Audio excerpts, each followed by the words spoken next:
మీరు చేస్తారు, మీ ఫ్రెండ్స్ చేస్తారు, నేను కూడా చేస్తాను. ఏమి తోచకుండా ఊరుకునే ఫోన్ మీద అట్లా స్క్రోల్ చేస్తూ గంటల కొద్దీ టైం స్పెండ్ చేయడాన్ని డూమ్ స్క్రోలింగ్ అంటారు. రోజుకి 6 గంటల 35 నిమిషాలు మనం డూమ్ స్క్రోలింగ్ లో టైం స్పెండ్ చేసేస్తున్నామట. కోవిడ్ టైంలో అప్పటి నుంచి ఇప్పటికి చూసుకుంటే ఈ డూమ్ స్క్రోలింగ్ సంఖ్య 243% పెరిగిందట. ఇలా చేస్తే మీకేంటి ప్రాబ్లం అని మీరు అనుకోవచ్చు. Trauma, stress issues, anxiety related issues, orthopaedic disorders ఇలా ఉంచి మెడంతా నొప్పి వచ్చేస్తూ ఉంటుంది అనమాట.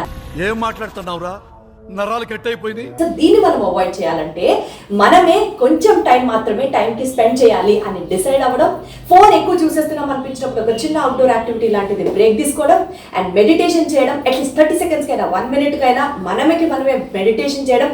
లాస్ట్ థింగ్, డూమ్ స్క్రోలింగ్ చేస్తే నా physiological and psychological mental health కి చాలా ప్రాబ్లమ్స్, సో నేను చేయకూడదు అని పదే మనకి మనం చెప్పుకోవడం. ఇలా చేయడం వల్ల డూమ్ స్క్రోలింగ్ కి మనం బలవ్వం.